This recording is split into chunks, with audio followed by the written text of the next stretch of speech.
নমস্কাৰ বন্ধুসকল আজি আমি কথা পাতিম আমাৰ শৰীৰত থকা তিলৰ বিষয়ে। সাধাৰণতে দেখা যায় আমাৰ শৰীৰৰ বিভিন্ন স্থানত বিভিন্ন ধৰণৰ তিল থাকে। কিছুমান মানুহৰ বিশেষ স্থানত তিল থাকে, যিটো ঠাইত তিল থাকিলে মানুহজন বহু ভাগ্যৱান হয়, অৰ্থাৎ তেওঁ বহু কম পৰিশ্ৰম কৰিয়েই জীৱনত সফলতা অৰ্জন কৰিব পাৰে। প্ৰথমতে হৈছে ওঠত তিল থকা।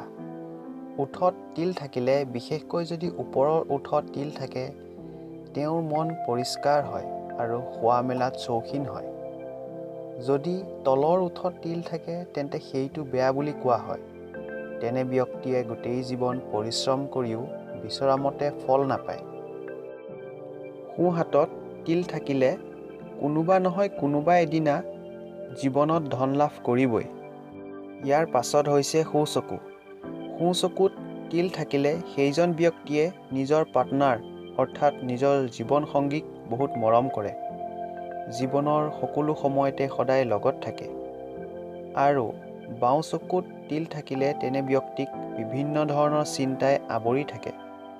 আমাৰ সকলোৰে বিভিন্ন চিন্তা থাকে, যদিও বাওঁ চকুত তিল থকা ব্যক্তিৰ চিন্তা বেলেগ ধৰণৰ। সোঁ গালত তিল থাকিলে তেনে ব্যক্তি জীৱনত ধনৱান হ'বই। এনে লোক দুখীয়া ঘৰত জন্ম হ'লেও এদিন ধনী নিশ্চয় হয়।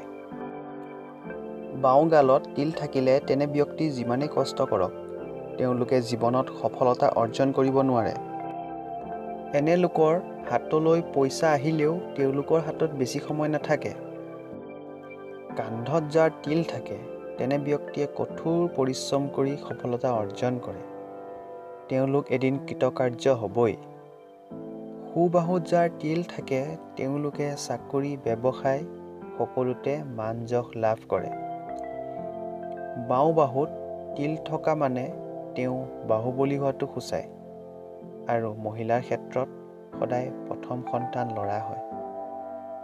যিজন ব্যক্তিৰ সোঁ বুকুত তিল থাকে তেওঁ পাৰ্টনাৰ তথা জীৱন সংগীক বহুত মৰম কৰে। আনহাতেদি বাওঁ বুকুত তিল থকা ব্যক্তিৰ জীৱন সংগীৰ লগত মিল নাথাকে তথা কাজিয়া হৈ থাকে। পেটত তিল থকা ব্যক্তি যিকোনো কথালৈ সদায় ভয়ভীত হৈ থাকে। এনে লোকে ভালকৈ খাবলৈ, ভালকৈ থাকিবলৈ আৰু ভালকৈ পিন্ধিবলৈ খুবেই ভাল পায়। কঁকালত তিল থাকিলে ব্যক্তিজন ভ্ৰমণপ্ৰিয় হয়। সোঁ ভৰিত তিল থাকিলে এইটো সূচায় যে সেইজন ব্যক্তি সদায় বুদ্ধিমান হয় আৰু বুদ্ধিৰে জীৱনত সফলতা লাভ কৰে। বাওঁ ভৰিত তিল থকা ব্যক্তি সদায় অযথা টকা খৰচ কৰা দেখা যায় আৰু তেওঁলোকৰ হাতলৈ ধন আহিলেও তেওঁলোকৰ হাতত ধন নাথাকে। বন্ধু-বান্ধৱীসকল, যদি ভিডিঅ'টো ভাল লাগিছে তেন্তে লাইক কৰিব আৰু চেনেলটো ছাবস্ক্ৰাইব কৰিবলৈ নাপাহৰিব। ধন্যবাদ।